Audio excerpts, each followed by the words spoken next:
Ahora vamos a analizar la relación tasa de interés-inversión, lo cual es crucial al momento de implementar un modelo económico y de ahí se define la suerte de una política económica o de otra. Contrario a la creencia común de los economistas neoclásicos, esto es de los neoliberales, un aumento en la tasa de interés no aumenta el ahorro total de la economía, sino que por el contrario la reduce. Ello se debe a que el ahorro total está determinado por la inversión total y no por la tasa de interés. A no ser que se registre un cambio en la misma proporción en la curva de demanda de inversión, un aumento en la tasa de interés reduce los ingresos a un nivel tal que los ahorros se reducen en la misma proporción en que se reduce la inversión, con lo que consecuentemente desciende el consumo y esto retroalimenta la reducción de la inversión y del ahorro. Es uno de los grandes círculos viciosos que suelen generar las políticas neoliberales. La aseveración neoclásica, neoliberal, de que aumentar las tasas de interés induce a ahorrar más, descansa en el endeble supuesto de que nuestros ingresos permanecen constantes mientras esto sucede. Y no es así. En la realidad, si sube la tasa de interés, se retarda la inversión. Esto es, con tasas de interés altas, se posponen las decisiones de interés de inversión por parte de los empresarios, con lo que nuestros ingresos de ninguna manera podrían mantenerse inalterables. Por eso, teniendo en cuenta la eficiencia marginal del capital, un gobierno debe lograr que la tasa de interés sea favorable a la inversión. Esto es, que debe procurar que se mantengan bajas las tasas de interés. La única excepción de esta regla es cuando la inflación comienza a formar una espiral. Y entonces debe reducirse la oferta de dinero por medio de la captación financiera del gobierno a través de la emisión de valores gubernamentales, por medio de bonos gubernamentales, como los CETES en el caso de México. Pero ello tan solo por breves periodos en tanto se estabilicen los precios o en tanto un influjo de inversión extranjera directa se sostenga en el tiempo de forma tal que compense la reducción de la liquidez que causan estos altos tipos de interés. Esto es, por ejemplo, en este momento estamos en ese supuesto. Tenemos una alta inflación y de no haberse subido los tipos de interés, como está ahorita Banxico que lo fijó en 11%, estaríamos en serios problemas de una espiral inflacionaria. No sé dónde estaríamos ahora con todo y las anclas de la inflación que se le ha puesto por medio de los precios de los energéticos. No bastaba. Había que subir tipos de interés para reducir liquidez, retirar oferta monetaria. Vamos entonces a pasar a otro tema que es crucial, que es el racionamiento del crédito. En gran parte de la teoría económica predomina una errónea idealización del papel de los mercados de crédito como nivelador entre ricos y pobres, tanto entre individuos ricos y pobres de una misma sociedad, así como entre países ricos y pobres, o desarrollados y en vías de desarrollo. Sin embargo, quizás no haya cosa más asimétrica en este mundo que la asignación de capital por medio de los mercados de crédito. Expliquemos por qué. Convencionalmente se considera como perfectamente eficiente a un mercado de crédito cuando el capital disponible de una sociedad es usado para financiar las inversiones más rentables, en cuyo caso la inequidad inicial en la distribución de capital se eliminaría al cabo de n iteraciones. Suponiendo el caso de un país con una cantidad de ahorro disponible que excede a sus necesidades domésticas de financiamiento, eh, a sus necesidades de financiamiento de inversiones nacionales, este país puede ofrecer ese capital excedente en forma de crédito a un país con déficit de ahorro. Esto es, típicamente es un país desarrollado que tiene un exceso de ahorro, que usa ese exceso de ahorro para darle prestado a países más pobres. Ujú. País más pobre, que en este caso suele poseer proyectos de inversión con rentabilidad cuyas ganancias son suficientes para pagar el crédito y continuar reinvirtiendo. Si el receptor del crédito ahorra a una tasa similar a la de su acreedor, entonces progresivamente irá acumulando capital propio y en esa medida requerirá de cada vez menos préstamos. Esta es la teoría neoclásica, neoliberal. Esto hasta un punto en que finalmente ya prescinda del crédito y así, teóricamente, dicho agente económico, el país pobre, converge al nivel de riqueza de los agentes económicos ricos, de los países ricos. No obstante, en la práctica esto no sucede debido a diversas razones. Una de las más interesantes es elocuentemente demostrada por el economista Robert Lucas, ganador del Premio Nobel de Economía de 1995, que demuestra empíricamente cómo los países ricos no invierten masivamente en los países pobres, sino que de hecho ocurre lo contrario. Esto es, que los capitalistas de los países pobres, una vez que han acumulado lo suficiente, invierten más en los países ricos que lo que los capitalistas de los países ricos suelen invertir en los países pobres. Un segundo aspecto que obra en contra de esta teoría de la convergencia por flujos de capital entre países ricos y pobres lo representa la inequidad prevaleciente en el país pobre. Pues ahora vamos con otro economista, Mankiw, que compara empíricamente el impacto de los flujos de crédito entre grupos de países en vías de desarrollo durante el periodo 1960 a 1990. Mankiw demuestra que los países de América Latina tradujeron dicho influjo de recursos en un menor crecimiento del PIB per cápita si se les compara con los tigres asiáticos a lo largo del mismo periodo, y cuya causa principal, define Mankiw, se encuentra en las diferencias en los stocks iniciales de capital humano entre ambos grupos de países. Estos stocks iniciales de capital humano los mide por medio de los niveles educativos, las tasas de analfabetismo, entre otros, en donde encontró que el grupo de países asiáticos tuvieron ya poseían un acceso social comparativamente más equitativo, lo que les permitió aprovechar este influjo de recursos en sus economías de una mejor manera que los latinoamericanos. Así pues, vamos estableciendo que el énfasis de la intervención gubernamental para reducir la inequidad tiene al menos tres niveles. Y vamos en orden. Uno, el que nos resulta a todos más familiar, que es la simple redistribución del ingreso por medio de transferencias directas de recursos, de dinero, a los hogares, ¿sí? Como los programas sociales, etcétera. El otro nivel es la redistribución de activos y el otro nivel es la redistribución del capital humano. Vamos explicando. Y adelanto aquí algunas ideas que serán mejor comprendidas al cabo de los siguientes capítulos, en las siguientes exposiciones.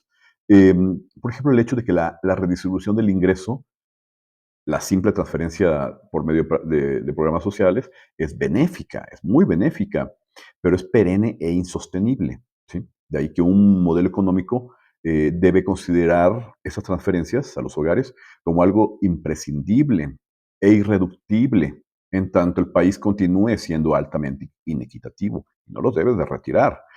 Eh, por lo que sí los podrías llegar a retirar cuando se alcance la redistribución de los otros dos niveles que ahora vamos a continuar exponiendo, que es el nivel 2, que es la redistribución de activos, lo cual posee incluso una connotación revolucionaria, que es la reasignación de medios de producción, y que es sumamente conflictiva. Eh, pues en algunos casos implica incluso la nacionalización de medios de producción para su ulterior reparto social, como es el caso de, ya lo vivimos en México, por ejemplo, con el reparto agrario del cardenismo, que emana de las demandas de la Revolución Mexicana de 1910. Algo similar se realizó en la India, posterior a su independencia, en el periodo de Nehru. Sin embargo, el impacto positivo en la reducción de la inequidad que tienen estas medidas de redistribución de activos es limitado y depende mucho de la capacidad que tengan los agentes económicos de aprovechar esa nueva reasignación de activos. Por ejemplo, tenemos que en el medio rural, donde se recibieron estos activos, pero no se transitó hacia la tecnificación agropecuaria, de no mucho sirvió a la larga esa redistribución de activos. Em, Así también cuando está la tecnificación del medio rural, de la agricultura, por ejemplo, cuando se da de una manera muy inequitativa también, cuando solo una minoría de los productores agropecuarios se tecnifican y la gran mayoría quedan rezagados, hacen que la efectividad de largo plazo de estas medidas pues no sea la esperada. Entonces, es cuando estamos es cuando necesitamos la implementación del otro nivel de redistribución, que es la redistribución de capital humano, de aptitudes, ¿sí? Como es el caso de la educación, de un nivel educativo. Y vamos a desagregar el nivel educativo que se requiere, no solamente por medio de conocimientos para el trabajo, conocimientos que nos den aptitudes para desempeñar eficientemente un trabajo, un empleo, sino también la capacidad de emprendedurismo que debe tener también los individuos de la sociedad. Em, entonces, acá estamos también, estoy adelantándome a una idea que voy a manejar más adelante, que es la necesidad del emprendedurismo nacional o de la realización de empresas por parte de nacionales mexicanos, propietarios de la empresa y de la tecnología. Eh, Vamos ahora a entrar a otra parte también en la que se requiere poner mucha atención para la reducción de inequidad, que es el otorgamiento del crédito. Voy a citar a Thomas Piketty, un economista francés, en una obra que yo considero que es un clásico, Economía de la Inequidad. Él atina a Piketty al citar un dicho popular francés que reza: uno le presta solo a los ricos.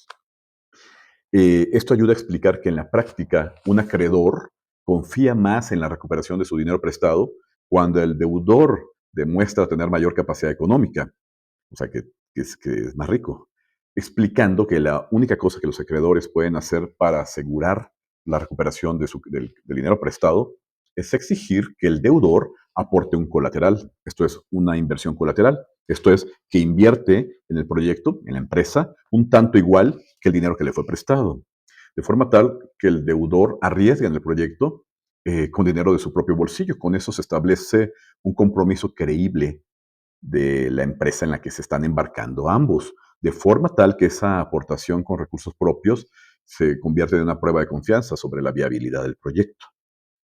Así pues, la cantidad de dinero que un individuo puede obtener de un crédito está asociada a su riqueza inicial. Entonces, estamos reconectando con un concepto que ya hemos visto en el capítulo previo, que es el del original endowment. Em, Esto nos ayuda a entender por qué se perpetúa la asimetría en el acceso al crédito entre ricos y pobres. ¿Mm?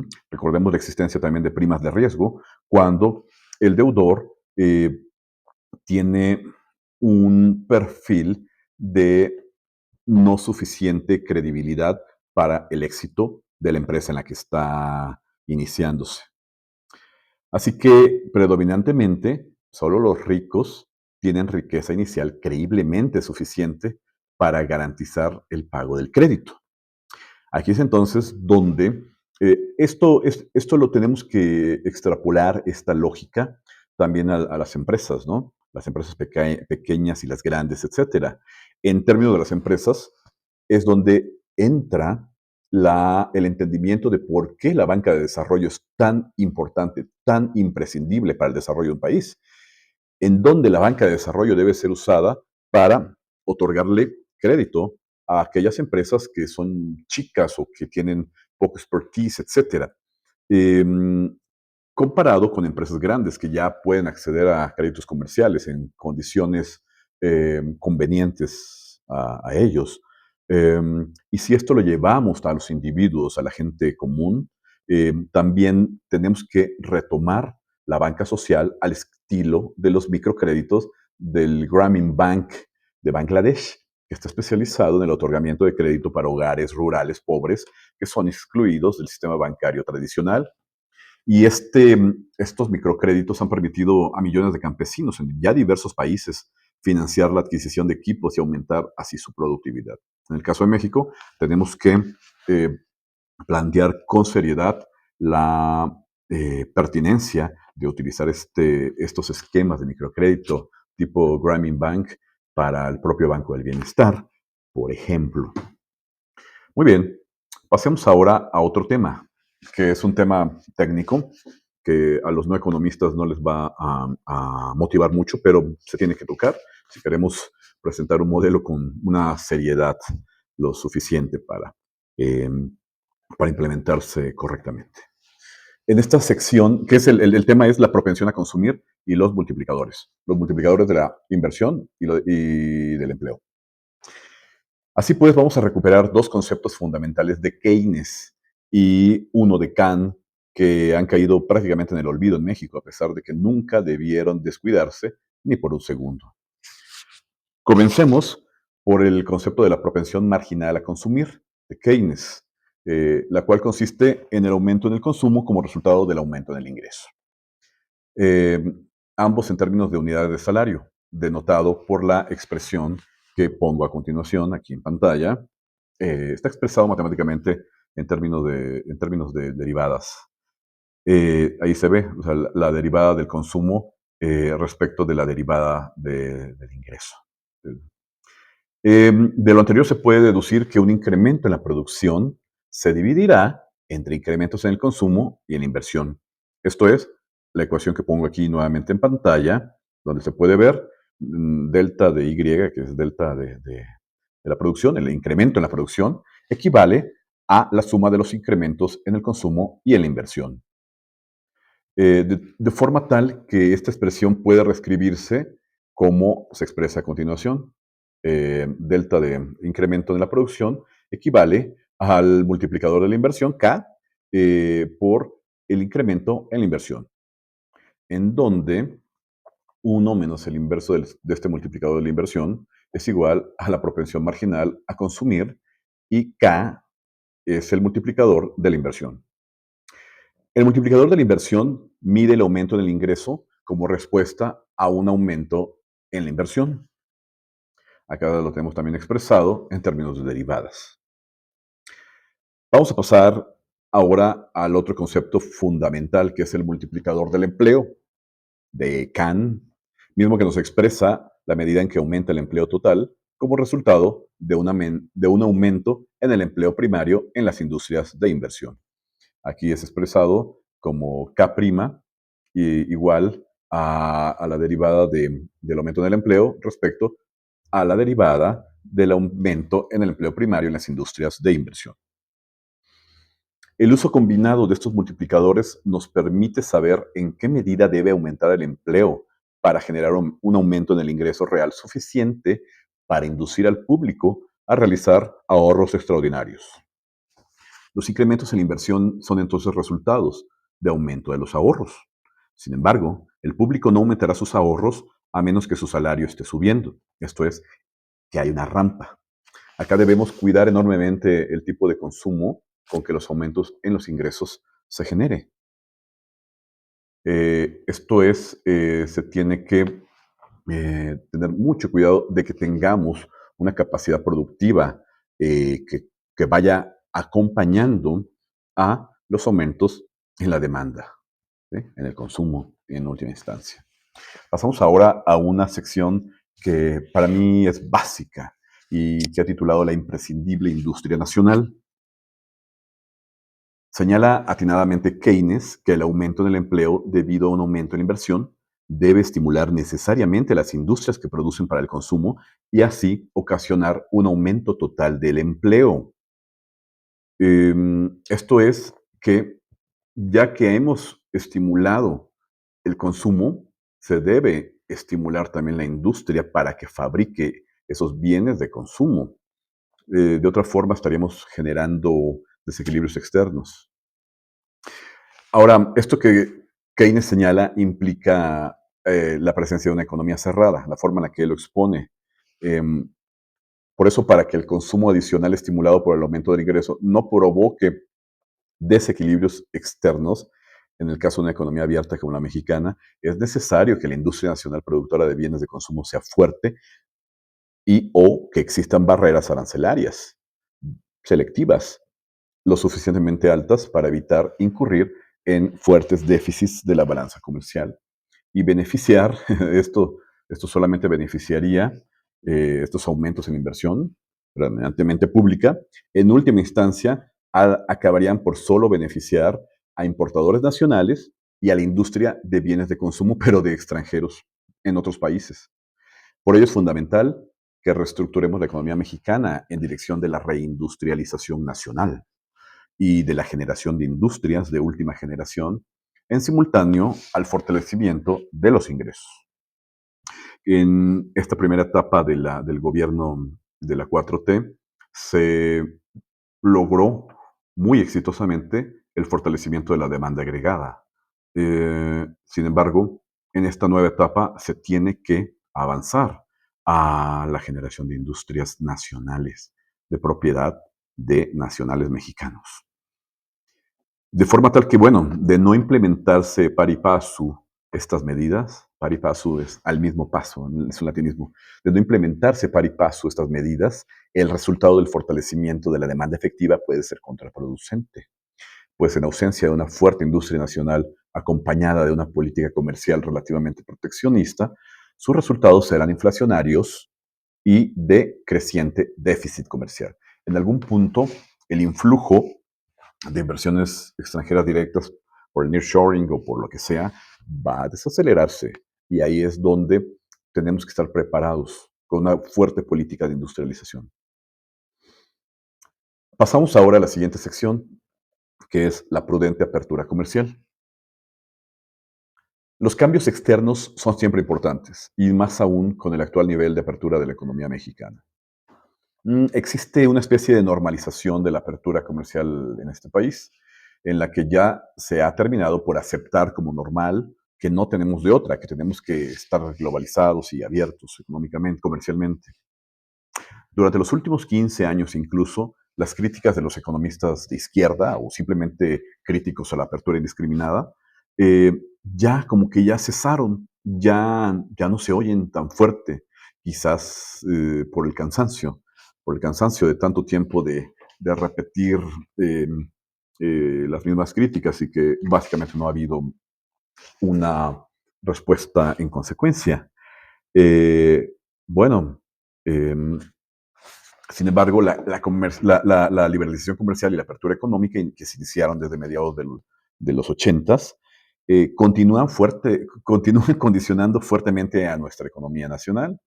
Existe una constante presión, un condicionamiento. Incluso hay quienes han considerado hasta chantaje a algunos de los procesos de consulta y de incluso paneles de controversia que se han interpuesto primero con el Telecán y más recientemente con el TEMEC, que han devenido en cierta inmovilidad de nuestras decisiones en materia de política industrial. Cuando, bueno, las controversias son naturales, están previstas contractualmente, pero de estas controversias se tiene que sacar un aprendizaje. Y el aprendizaje es una fuerte política industrializadora.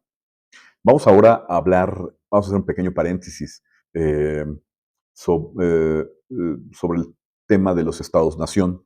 ¿Sí? El estado-nación moderno consiste en la unión de pueblos con incluso culturas distintas dentro de un mismo territorio para formar un gobierno propio y regirse por una misma ley. Por encima de dichos estados-nación no hay orden superior al que tengan que acatarse. Esto los hace soberanos. Sin embargo, con la apertura económica, dichos estados-nación ya no se rigen enteramente por sus fuerzas internas. Comienzan a determinarse también por fuerzas procedentes del exterior. De ahí que también los cambios abruptos que nosotros podamos hacer en nuestra política comercial sí impacta a otros países. Eh, bueno, y a la inversa, ¿no? Así pues, el Estado-Nación como tal ha entrado en crisis durante estos periodos de liberalización comercial, que en la historia son fácilmente identificables dos grandes periodos de liberalización comercial. Bueno, tres. Eh, a nivel mundial serían tres, a nivel México serían dos. A nivel mundial es, bueno, la liberalización comercial del siglo XVIII, la de fines del siglo XIX y la de fines del siglo XX y hasta hace poco. Nosotros más sentidamente hemos experimentado las últimas dos, ¿verdad? Eh, un estado global puede beneficiarse o perjudicarse del cambio global dependiendo de su estructura económica y mecanismos de canalización de oportunidades. Aunque algunos países han obtenido un claro beneficio neto de dicha globalización. En el caso de México, esto es aún controversial. Si se juzga la apertura comercial, o sea, si se evalúa la apertura comercial en virtud de sus alcances económicos, parece ser que no estamos mejor situados que antes.